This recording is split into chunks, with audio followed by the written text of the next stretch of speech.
దేవుని పరిశుద్ధ నామమునకే స్తోత్రము కలుగునుగాక. ప్రభైన యేసు క్రీస్తు వారి నామములో మీకు శుభములు.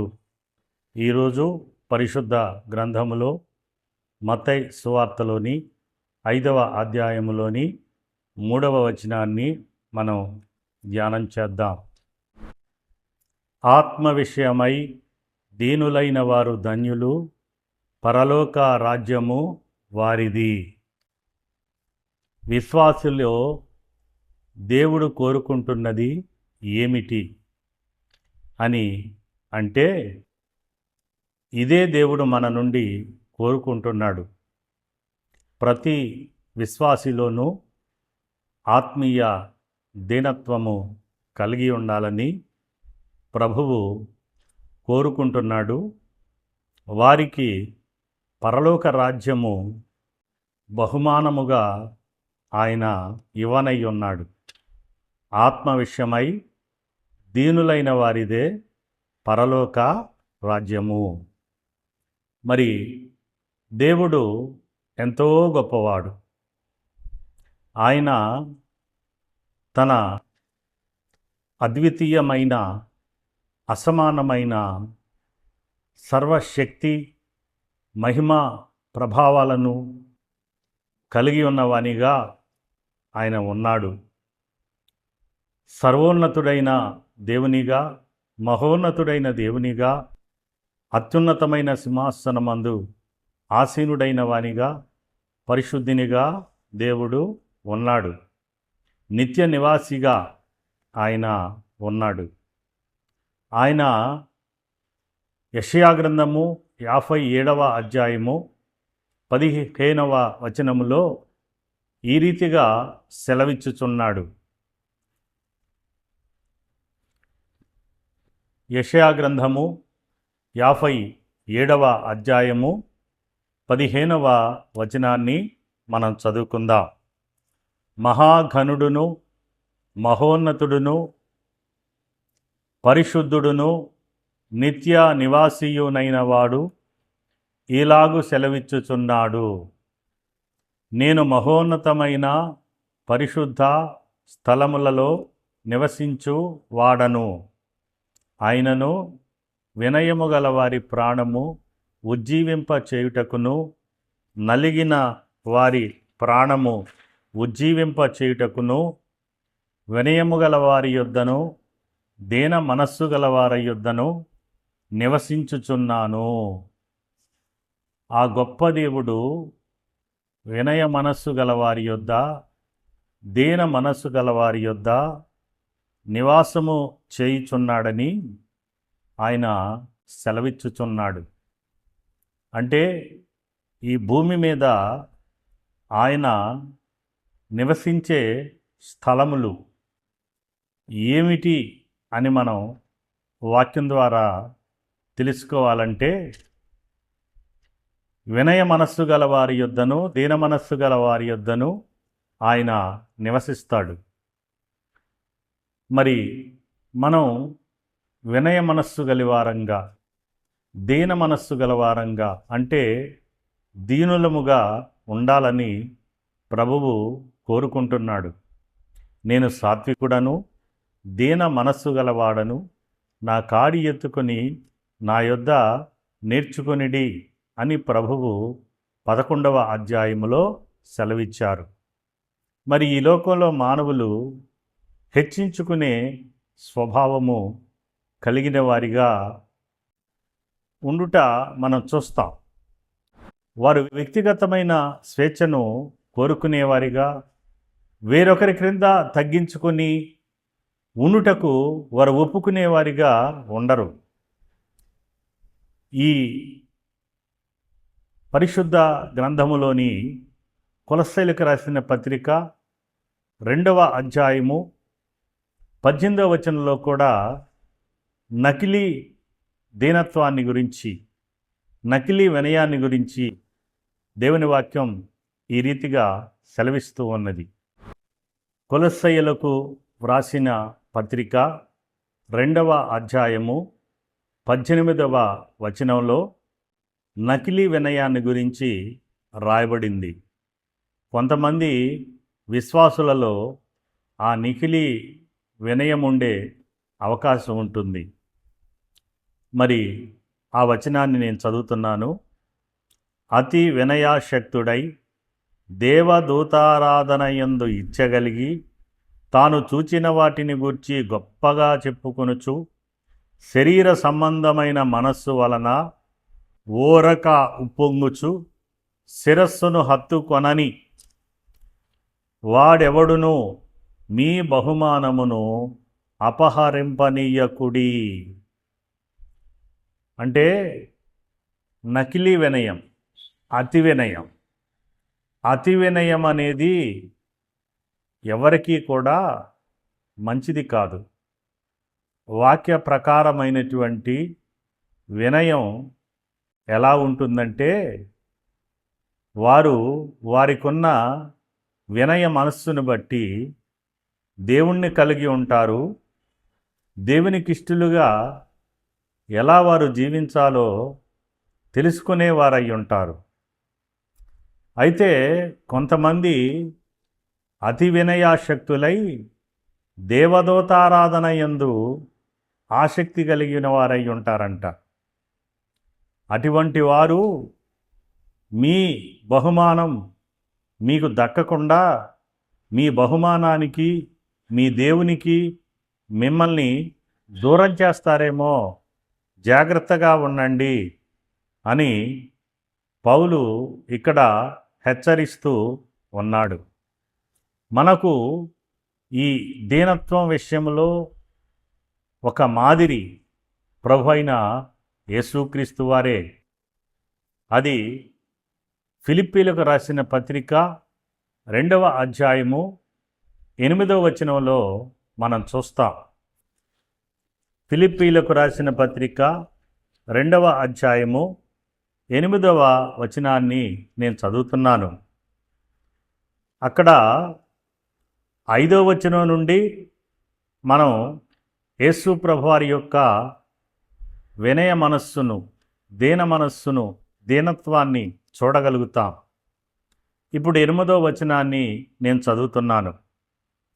మరియు ఆయన ఆకారమందు మనుష్యుడుగా కనబడి మరణము పొందినంతగా, అనగా శిలువ మరణము పొందినంతగా విధేయత చూపినవాడై తన్ను తాను తగ్గించుకొనెను. ప్రభును తాను తగ్గించుకున్న ప్రభు అయిన యేసుక్రీస్తు వారిని మాదిరిగా తీసుకొని మనల్ని మనమే తగ్గించుకోవాలి. అది మనకు ఆశీర్వాదం. మరి ప్రభు అయిన యేసుక్రీస్తు వారే తన్ను తాను తగ్గించుకుంటే తండ్రి అయిన దేవుడు ఆయన్ని ఎంతగానో హెచ్చించినట్లుగా క్రింది వచనాలలో మనం చూస్తాం.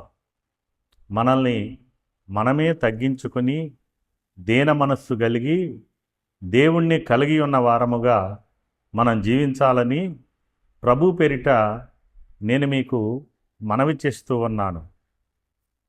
దీనులంటే ప్రభువుకి ఎంతో ఇష్టం. దీనులను ఆయన రక్షణతో అలంకరిస్తాడు. దీనులను ఆయన తన కృపచేత బలపరుస్తాడు. దీనత్వం అంటే దేవునికి ఎంతో ఇష్టం. మనం దీన మనస్సు గలవారంగా, దీనులముగా జీవించుటకు ప్రార్థనాపూర్వకంగా సిద్ధపడాలని ప్రభు పేరిట నేను మీకు మనవి చేస్తూ ఉన్నాను. ప్రియమైన దేవుని బిడ్డలారా, ఈ దీనత్వాన్ని ఈ లోకంలో మనం అభ్యాసం చేయటం ఎలా? ఈ దీనత్వంలో మనం ఎలా నడవగలుగుతాం అంటే, అది యాకోబు పత్రికలోని 4వ అధ్యాయములోని 7 నుండి 10 వచనాలలో మనం చూడగలుగుతాం. ఆ వాక్యాల ప్రకారంగా మనం మన జీవితంలో అవలంబించి జీవిస్తే ఆ దీనత్వాన్ని మనం కలిగి ఉండటం అనేది అది అసాధ్యమైనది ఏమీ కానే కాదు. దేవుడు తప్పనిసరిగా మనకు సహాయం చేస్తాడు.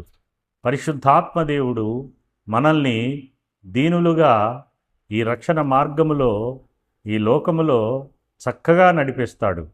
యాకోబు పత్రికలోనికి వెళ్ళి 4వ అధ్యాయములోని 7వ వచనం నుంచి 10వ వచనం వరకు మనం చూద్దాం. యాకోబు రాసిన పత్రిక 4వ అధ్యాయము 7వ వచనం నుంచి 10వ వచనం వరకు మనం చదువుకొని ధ్యానం చేసుకుందాం.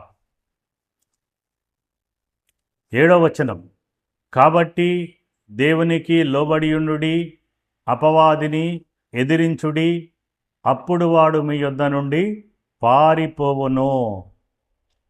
ప్రియమైన దేవుని బిడ్డలారా, దేవునికి లోబడియుండుట, దేవుడు చెప్పిన వాక్యమునకు లోబడియుండుట, దేవుణ్ణి బట్టి దేవుని మాటకు లోబడియుండుట మనం చేస్తూ ఉన్నప్పుడు మన చుట్టూ చూస్తున్న వారికి చేతగాని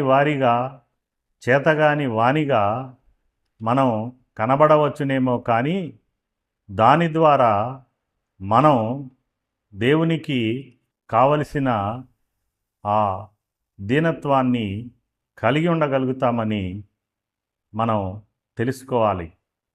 మనం దేవునికి లోబడి ఉండాలి. మరి దేవునికి లోబడి ఉండే విషయంలో అలా లోబడకుండా మనల్ని రెచ్చగొట్టి మన ద్వారా దేవునికి ఇష్టము లేనటువంటి పనులు చేయించేటటువంటి అవకాశం దుష్టుడైన అపవాది ప్రయత్నాలు చేస్తూ ఉంటాడని మనం బైబిల్లో చాలా మంది విషయంలో చూసాం.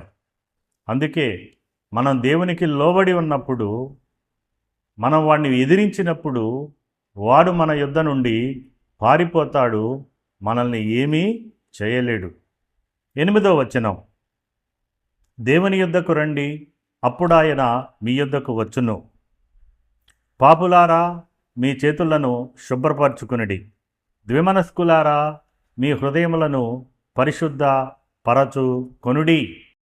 అంటే దేవుని యొద్దకు వస్తూ, దేవుని యొద్దకు వచ్చినప్పుడు మనము గడిపేటటువంటి ఆ సమయం, ప్రార్థన కానీ, ఆరాధన కానీ, సంఘకూడిక కానీ, మరి ఒంటరి ప్రార్థన కానీ, మరి నలుగురు కూడి చేసే ప్రార్థన కానీ, ఏదైనా కానీ దేవుని యొద్దకు వచ్చినప్పుడు మనము మన చేతుల్ని శుభ్రపరచుకోవాలి, మన యొక్క హృదయాల్ని పరిశుద్ధపరచుకోవాలి.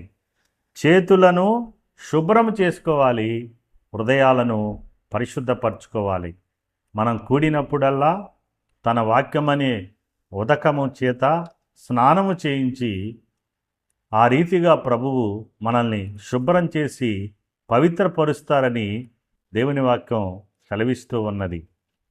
అంటే ఈ లోక యాత్రలో మనం జీవిస్తూ ఉండగా అనేక ప్రాంతాలలో అనేక మందితో అనేక మరి మన జీవన సంబంధమైన పనుల మీద మనం తిరుగుతూ ఉన్నప్పుడు ఒక్కోసారి అపవిత్రమైన చేతులుగా, అపవిత్రమైన హృదయముగా మనకు తెలియకుండానే జరిగేటటువంటి అవకాశం ఉన్నది గనక దేవుని వద్దకు వచ్చినప్పుడు మనం మన చేతుల్ని శుభ్రం చేసుకోవాలని, మన హృదయాన్ని పరిశుద్ధపరచుకోవాలని, అప్పుడే మనం దేవుడు చెప్పినటువంటి ఆ దీనత్వాన్ని కాపాడుకోగలుగుతామని ఈ వాక్యం ద్వారా మనం తెలుసుకుంటున్నాం.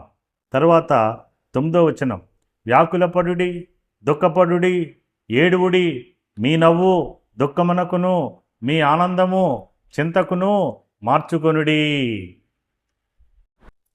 ఈ మాటల యొక్క ఆత్మీయ అర్థాన్ని, ఈ మాటల్లో ఉన్న క్రియలను నేను మీకు చెప్తూ ఉన్నాను.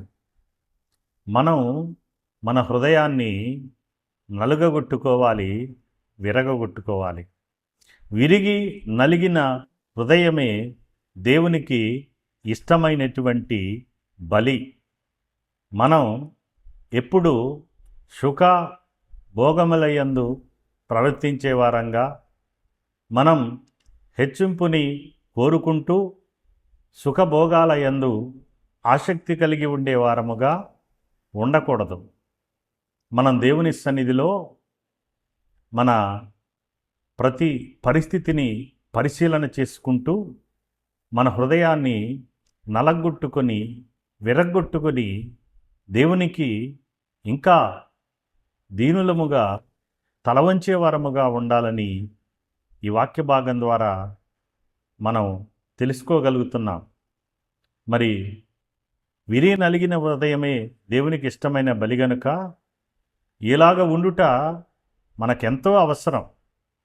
పాత నిబంధన కాలంలో కూడా ఒక ప్రాయశ్చిత్తార్థ దినమని సంవత్సరమునకు ఒక మారు ఇశ్రాయేలులు తమ్మును తాము ఆ దినమున దుఃఖపరుచుకోవాలని ప్రాయశ్చిత్తముగా వారు బలి అర్పించేటటువంటి ఆ దినమున వారు పశ్చాత్తాపపడాలని దుఃఖపడాలని దేవుడు సెలవిచ్చాడు. మనమేదో సాధించేసినట్లుగా, మనమేదో పరిశుద్ధులమైపోయినట్లుగా మనల్ని మనం ఎంచుకొనకుండా మనం ఎప్పటికప్పుడు మనలోనికి మనం చూసుకుంటూ, మన హృదయంలోకి మనం చూసుకుంటూ, మన హృదయాన్ని మనం నలగొట్టుకుంటూ విరగొట్టుకుంటూ విరిగి నలిగిన హృదయము కలిగి జీవించాలని ఈ వాక్య భాగం ద్వారా మనకు తెలియపరచబడతా ఉంది. విరిగిన హృదయములో హెచ్చింపు ఉండదు, నలిగిన హృదయములో గర్వం ఉండదు. విరిగి నలిగిన మనస్సు తగ్గింపును కలిగి ఉంటుంది. మనమెంత వారం, నేనెంత వాడను, నాదేమున్నది అన్నట్లుగా వారు ఆలోచించేవారై ఉంటారు. మరి ఈ హృదయాన్ని, నలిగిన హృదయాన్ని, విరిగిన హృదయాన్ని కలిగి మనం జీవించేటప్పుడు మనకు దీనత్వం అనేది మనలోనే కలిగి ఉంటామని ప్రభు పేరిట నేను మీకు మనవి చేస్తూ ఉన్నాను. తర్వాత 10వ వచనం, ప్రభువు దృష్టికి మిమ్మును మీరు తగ్గించుకొనుడి, అప్పుడు ఆయన మిమ్మును హెచ్చించును. చూశారండి, యేసు ప్రభు వారు ఏం చేశారు? తన్ను తాను తగ్గించుకున్నాడు. అదే మనం చేయాలని యాకోబు ఇక్కడ దేవుని వాక్యంలో ఆత్మపూర్ణుడై రాస్తూ ఉన్నాడు. ప్రభువు దృష్టికి మిమ్మును మీరు తగ్గించుకొనుడి, మనుషుల దృష్టికే కాక ప్రభువు దృష్టిలో మనల్ని మనం తగ్గించుకునే వారంగా ఉండాలి. అప్పుడు మనల్ని ఇష్టపడినటువంటి ప్రభువు తన సన్నిధిని మనకిచ్చి మనల్ని సంతోషింపజేస్తాడు. మన ప్రార్థన ఆలకించి మనల్ని పరిశుద్ధపరుస్తూ మనల్ని ఈ దీనత్వంలోనే కొనసాగేటట్లుగా కాపాడుతూ మనల్ని ఆయన ఇష్టలుగా నిలబెట్టుకుంటూ ఉంటాడు. హెచ్చింపు అంటే అదే. దేవుని బిడ్డలంగా జయజీవితం కలిగి ఉండటమే మనం హెచ్చింపు కలిగి ఉండటం. దేవుని బిడ్డలంగా మన సాక్ష్యాన్ని కాపాడుకుంటూ దేవునికి ఒక బలమైన సాక్షులంగా దేవుణ్ణి అనేకులకు మనం చూపించే వారంగా ఉండటమే మనకు కావలసిన హెచ్చింపు. మరి ఈ రీతిగా మీరు కూడా మనుషుల దృష్టికే కాక ప్రభువు దృష్టికి మీరు మిమ్మల్ని మీరు తగ్గించుకున్నవారై ఉండాలని ప్రభు పేరిట నేను మీకు బ్రతిమిలాడి చెప్తూ ఉన్నాను. మనకు ఆత్మ విషయమై దీనులైన వారు ధన్యులు, పరలోక రాజ్యము వారిది అన్న విషయాన్ని మనం ఎప్పుడూ కూడా మన మతిలో, మన హృదయంలో మనం ఉంచుకుందాం. మనకేమీ హెచ్చింపు అవసరము లేనే లేదు. మనం దేవుని బిడ్డలం, అది చాలు. మన పేర్లు పరలోకమందు రాయబడి ఉన్నాయి, అవి చాలు. మనం ఈ లోకములో కన్ను మూసిన వెంటనే పరలోకంలో కన్ను తెరుస్తాం. ఇది మనం ఆ నిత్య విశ్రాంతి తర్వాత పరలోకంలో మనం ప్రభువుని చేరుకున్న తర్వాత మనం ఎంతో సంతోషిస్తాం. ఇది మనకు పొందబోయేటటువంటి హెచ్చింపు. దీని కొరకు మనం ఎదురు చూడాలి. ఇదే మనకు కావలసినటువంటి అసలైనటువంటి గమ్యము, గురి. ఈ విషయమై మనం తగ్గింపు కలిగి ఉండాలని ప్రభు పేరిట నేను మీకు మనవి చేస్తూ ఉన్నాను. మరి లూకాసు వార్తలో తప్పిపోయిన కుమారుని గురించి, చిన్న కుమారుని గురించి ప్రభువైన యేసుక్రీస్తు వారు చెప్పి ఉన్నారు. అతనిలో మనం ఈ తగ్గింపును చూస్తాం. అతడు తండ్రిని అడిగి తనకు రావలసిన ఆస్తి తీసుకుని దూరదేశమునకు వెళ్ళిపోయి దుర్వ్యాపారం చేసి ఆ ఆస్తి అంతయు ఖర్చు అయిపోయిన తర్వాత అధమస్థితిలోనికి వెళ్ళిపోయి కష్టాలు పడుతూ చివరికి ఆహారము కూడా లేకుండా కడుపు మార్చుకుని బతికేవాడైపోయినప్పుడు అతనికి ఏమి జరిగిందో మనం చదివితే అతన్ని మనం ఒక గొప్ప మాదిరిగా ఇక్కడ చూడగలుగుతాం. లూకాసు వార్త 15వ అధ్యాయము 17, 18, 19 వచనాలు నేను చదువుతున్నాను. లూకాసు వార్త 15వ అధ్యాయము 17, 18, 19 వచనాలు. అయితే బుద్ధి వచ్చినప్పుడు వాడు, నా తండ్రి యొద్ద ఎంతోమంది కూలివాండ్రకు అన్నము సమృద్ధిగా ఉన్నది, నేనైతే ఇక్కడ ఆకలికి చచ్చిపోవచ్చున్నాను. అయితే వాడికి బుద్ధి వచ్చినప్పుడు, ఈ చిన్న కుమారుడికి బుద్ధి వచ్చిందంట. బుద్ధి వచ్చినప్పుడు తండ్రి ఇంటిలో ఉన్న సమృద్ధి గుర్తుకొచ్చింది. తాను అనుభవిస్తున్న ఆ దుర్భరమైన పరిస్థితిలో తండ్రి ఇంటిలో ఉన్న సమృద్ధి అతనికి గుర్తుకొచ్చింది. ఇప్పుడు అతడు ఒక దీన మనస్సుతో, దీనత్వము కలిగి ఒక ఆలోచన చేసుకుంటున్నాడు. నేను లేచి నా తండ్రి యొద్దకు వెళ్ళి, తండ్రి, నేను పరలోకమునకు విరోధముగాను నీ ఎదుటను పాపము చేసి తిని ఇక మీదట నీ కుమారుడని అనిపించుకొనుటకు యోగ్యుడను కాను, నన్ను నీ కూలీవారిలో ఒకనిగా పెట్టుకొనమని అతనితో చెప్పుదుననుకొని లేచి తండ్రి యొద్దకు వచ్చెను. ఈ చిన్న కుమారుడు బుద్ధి వచ్చినప్పుడు దీనత్వంలోనికి వచ్చాడు.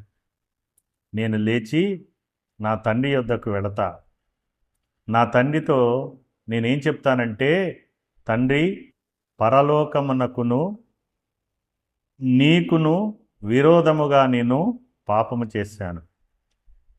అంటే ఒక తండ్రికి ఒక కుమారుడు ఎదురు తిరిగినప్పుడు, ఒక తండ్రి ఇచ్చిన ఆస్తిని ఒక కుమారుడు దుర్వ్యాపారము వలన పాడు చేసినప్పుడు అది పరలోకానికి విరోధముగా చేసిన పాపం. అంటే తండ్రికి లోబడి జీవించవలసిన ఒక కుమారుడు తండ్రికి ఎదురు తిరిగి నష్టపరిచి కష్టపరిచి తండ్రిని దుఃఖపెట్టినప్పుడు అతడు ఆ తండ్రినే కాదు, పరలోకపు తండ్రిని కూడా మరి బాధ పెట్టిన వాడై ఉంటాడు. పరలోకపు తండ్రికి కూడా అది విరోధమైన పాపమని ఎంత గ్రహింపులోనికి ఈ చిన్న కుమారుడు తన లోతైన వినయము ద్వారా, దీనత్వము ద్వారా ఆలోచన చేసి ఆ స్థితికి వచ్చాడో మీరు చూడండి. ఇతనికి వచ్చిన దీనత్వాన్ని బట్టి, వినయాన్ని బట్టి, తగ్గింపును బట్టి, తండ్రి, నీ కుమారుడనని అనిపించుకొనుటకు నేను యోగ్యుడను కాను, నీ కూలీ వారిలో ఒకనిగా నన్ను పెట్టుకో అని పశ్చాత్తాపముతో వేడుకుంటున్నాడు.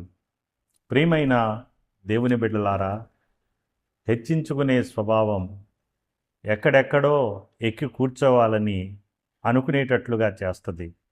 తగ్గించుకునే స్వభావం, తగ్గింపు, దీన మనస్సు, ఇదిగో ఈ కిందే ఉందాం, ఇదిగో ఈ స్థితిలోనే ఉందాం అనేటట్లుగా ఆలోచించేటట్లుగా చేస్తుంది. కుమారుడు కూలివాని స్థానాన్ని కోరుకుంటున్నాడు. ఎందుకు?